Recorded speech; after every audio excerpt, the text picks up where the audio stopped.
بسم اللہ الرحمن الرحیم۔ یہ ہماری سیریز کی 7ویں ویڈیو ہے۔ اس کے اندر ہم 9 اور 10 محرم کے واقعات کا ذکر کریں گے۔ آپ سے گزارش ہے کہ ویڈیو کو آخر تک لازمی سماعت فرمائیں۔ اس سیریز کی باقی ویڈیوز کا لنک آپ کو ڈسکرپشن میں مل جائے گا۔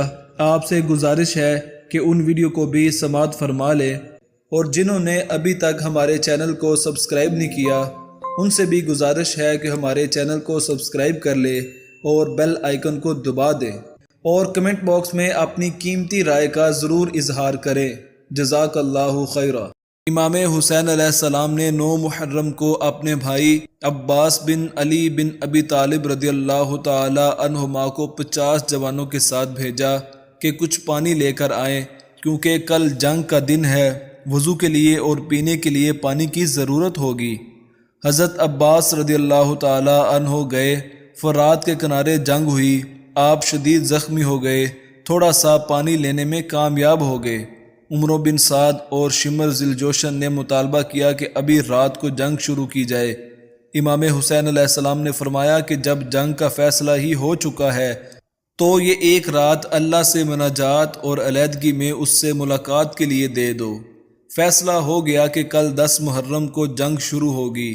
رات کو آپ اپنے خیمے میں گئے، عزت مآب خواتین کو جمع کیا، اپنی بہن حضرت زینب رضی اللہ تعالی عنہا کو، زوجہ مطہرہ حضرت شہربانو رضی اللہ تعالی عنہا، چھوٹی شہزادیوں کو، شہزادوں کو، خانوادہ رسول کے جوانوں کو ارشاد فرمایا، میں تم سے بے حد راضی ہوں اور خوش ہوں، تم نے حق صداقت وفا شعاری ادا کر دیا۔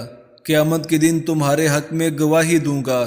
تمہیں اجازت دیتا ہوں کہ رات کے اندھیرے میں جہاں چاہو چلے جاؤ، مجھے جام شہادت اسی میدان میں نوش کرنا ہے، لیکن تمہیں اپنی خاطر جنگ میں جھونکنا اور مروانا نہیں چاہتا۔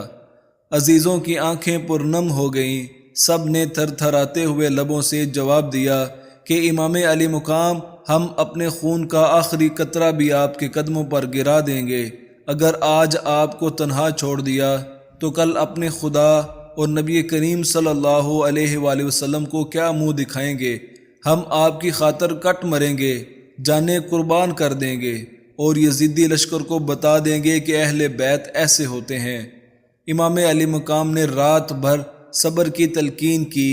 اہل بیت کے مقدس خیموں میں رات بھر تلاوت ہوتی رہی، سجدے ہوتے رہے، استغفار ہوتا رہا اور ذکر ہوتا رہا، اور اللہ کی بارگاہ میں مناجات کرتے رہے۔ الصبح معرکہ کربلا بپا ہو گیا۔ سب سے پہلے یکے بعد دیگرے ایک ایک شخص آتا رہا، اور قافلہ حسینی کے جوان یزیدی لشکر کے لوگوں کو واصل جہنم کرتے رہے۔ انہوں نے اجتماعی حملے کا فیصلہ کر لیا، لیکن ادھر سے ایک ایک جوان اس پورے قافلے کا مقابلہ کرتا رہا۔ سارے ساتھی جان نثار شہید ہو گئے۔ اب صرف اہل بیت نبوت کے افراد رہ گئے۔ امام حسین علیہ السلام نے چاہا کہ اس خاندان سے میں آغاز کروں۔ تلوار اٹھائی، لیکن حضرت علی اکبر رضی اللہ تعالی عنہ میدان میں آ گئے۔ عرض کرنے لگے، ابا جان، بیٹا آپ کا جوان ہے، اور جوان بیٹوں کے ہوتے ہوئے باپ کو ایسی تکلیف کی ضرورت نہیں۔ میدان میں پہنچے، جہاد شروع کیا۔ آپ کی تلوار جس سمت اٹھتی، یزیدی فوج کے ٹکڑے اڑا دیتی۔ آپ نے انہیں گاجر مولی کی طرح کاٹ کر رکھ دیا۔ پھر آپ کا گھوڑا زخمی ہو گیا۔ حیدری خون اور حسینی شجاعت نے یزیدی لشکر کو مصیبت و مشقت میں ڈال دیا اور ان کے پرخچے اڑا دیے۔ امام حسین علیہ السلام چاہتے تھے کہ اپنے جوان بیٹے کو، شباب کے ماہ کامل کو، حسن کے ماہ تمام کو اپنی آنکھوں سے لڑتا ہوا دیکھے، لیکن میدان کرب و بلا کی گرد نے ان کو چھپا لیا تھا۔ کچھ خبر نہ تھی کہ وہ کہاں ہیں اور ان پر کیا بیت رہی ہے۔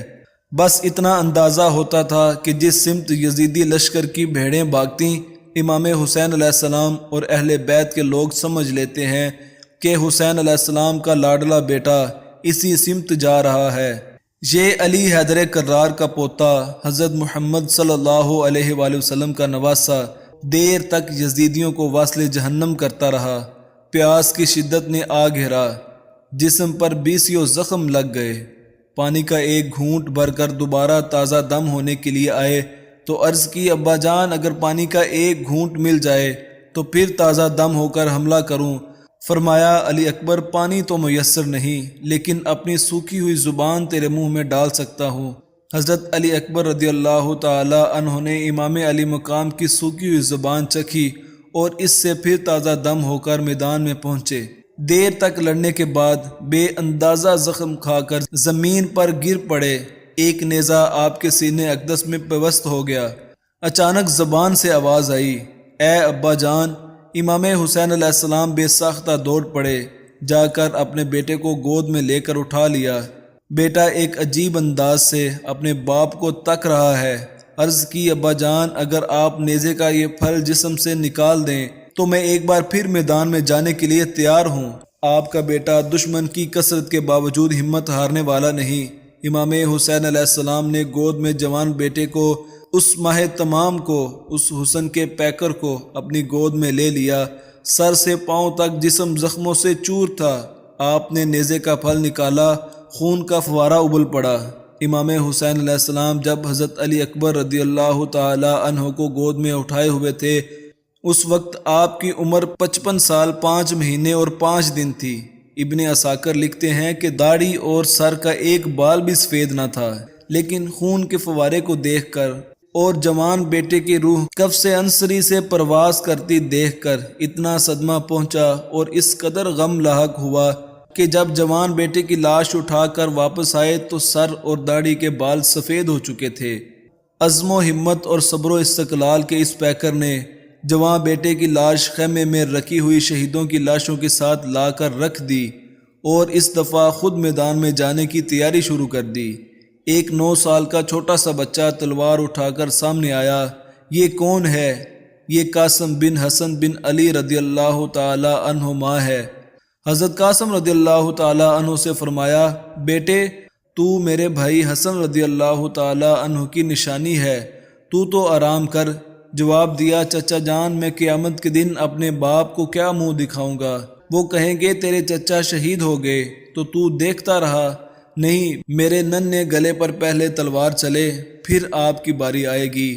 آخر قاسم بن حسن رضی اللہ تعالی عنہما بھی شہید ہو گئے۔ اس کے بعد آنے والی ویڈیو میں ہم شہزادہ حضرت علی اصغر رضی اللہ تعالی عنہ اور حضرت امام علی مقام امام حسین علیہ السلام کی شہادت کا ذکر کریں گے۔